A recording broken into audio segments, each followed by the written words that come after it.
اپنے آپ کو، اپنے اہل و عیال کو اس آگ سے بچاؤ، یعنی ان گناہوں سے بچاؤ جس کا نتیجہ دوزخ ہے۔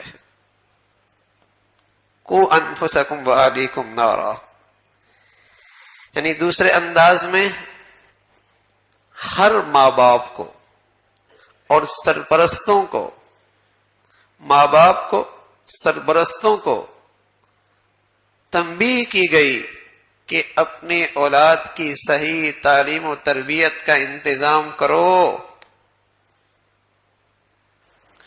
اپنی اولاد کی صحیح تعلیم و تربیت کا انتظام کرو۔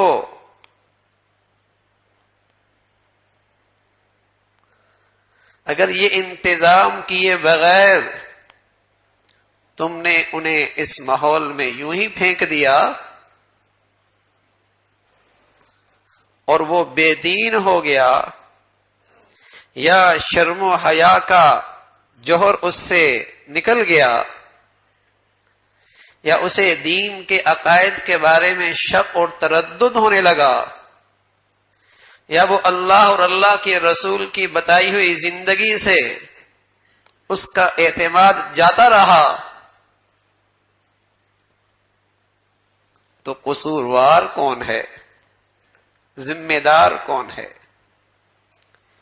ڈھیلان کا راستہ ہے،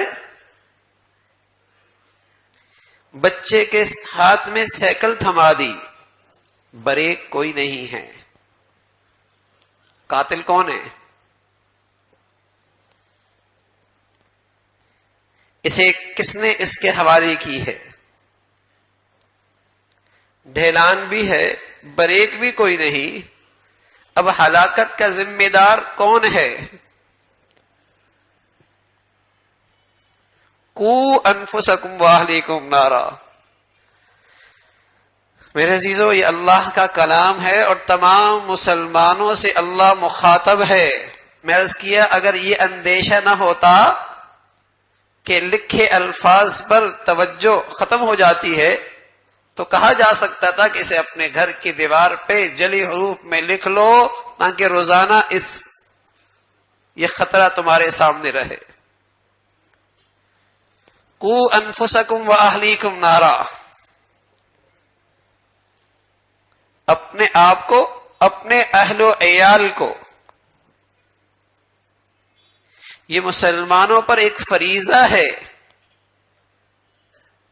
کہ ان کی صحیح دینی تعلیم و تربیت کا انتظام کرنا۔